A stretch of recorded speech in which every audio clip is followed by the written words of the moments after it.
അവതാരകയാകുക എന്ന് പറയുന്നത് എല്ലാവരുടെയും ഇഷ്ടമാണ്, അല്ലെങ്കിൽ എല്ലാവരുടെയും സ്വപ്നം തന്നെയാണ്. അങ്ങനെ ഏറ്റവും മികച്ച അവതാരകയായി, അല്ലെങ്കിൽ ഏറ്റവും മികച്ച പുതുമുഖ അവതാരകയായി മാറിയിരിക്കുകയാണ് മെഹ്റിൻ. മൈൽസ്റ്റോൺ മേക്കേഴ്സ് എന്ന ഹിറ്റ് യൂട്യൂബ് ചാനലിന്റെ അവതാരകയെ നമുക്ക് എല്ലാവർക്കും അറിയാവുന്ന ആളാണ് മെഹ്റിൻ. അതുമാത്രമല്ല, സൂപ്പർ വാവയുടെ ഒപ്പം മെഹ്റിനും നമുക്ക് എല്ലാവർക്കും പ്രിയപ്പെട്ടയാളായി മാറിക്കഴിഞ്ഞിരുന്നു. ഇൻസ്റ്റഗ്രാമിൽ 2 ലക്ഷത്തിൽ അധികം ഫോളോവേഴ്സ് ആണ് മെഹ്റിനുള്ളത്. ഒരു മികച്ച അവതാരകയും MBA ഗ്രാജുവേറ്റും ഒക്കെയാണ് മെഹ്റിൻ. തന്റെ പാഷനാണ് ഈ സെലിബ്രിറ്റി ഇന്റർവ്യൂവർ എന്നൊരു പദവിയിലേക്ക് തന്നെ എത്തിച്ചതെന്ന് പറയാതെ പറയുക കൂടിയാണ് മെഹ്റിൻ ചെയ്യുന്നത്.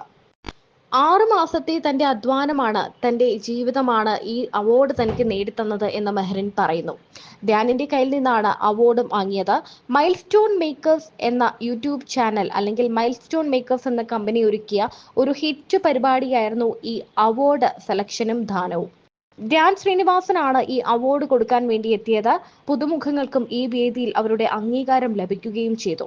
വളരെ വലിയ രീതിയിൽ ശ്രദ്ധിക്കപ്പെട്ട ഒരു ചെറിയ ഇവന്റ് ആണ് ഇത്. ചെറിയ ഇവന്റായി തുടങ്ങി അത് ഒരു വലിയ രീതിയിൽ ശ്രദ്ധിക്കപ്പെടുന്ന ഒരു ഇവന്റായി മാറുകയായിരുന്നു.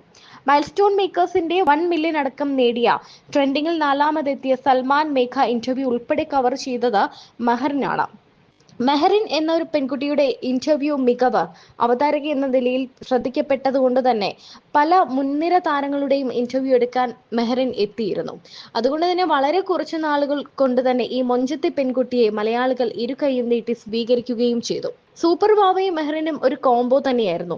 ഇരുവരും ഒന്നിച്ചാണോ, ഇവർ എപ്പോഴാണ് വിവാഹം കഴിക്കുന്നത് തുടങ്ങിയ നിരവധി കാര്യങ്ങൾ ആരാധകർ ചോദിക്കാറുമുണ്ടായിരുന്നു. മെഹ്റിനെ കാണുമ്പോൾ സൂപ്പർ വാവ എവിടെയാണ്, ഇവർ അടിച്ചു പിരിഞ്ഞോ തുടങ്ങിയ കാര്യങ്ങളൊക്കെ ചോദിച്ചിരുന്നു. മെഹ്റിൻ ഒരു ഗസ്റ്റായി സൂപ്പർ വാവയോടൊപ്പം ഒരു മത്സരത്തിൽ ഇവിടെ മൈൽസ്റ്റോൺ മേക്കേഴ്സിൽ പങ്കെടുക്കുകയും ചെയ്തിട്ടുണ്ട്. പിന്നീട് ഗസ്റ്റായിട്ട് എത്തുന്നവർ പോലും മെഹ്റിനോട് സൂപ്പർ വാവയെ കുറിച്ച് അന്വേഷിക്കാറുമുണ്ടായിരുന്നു.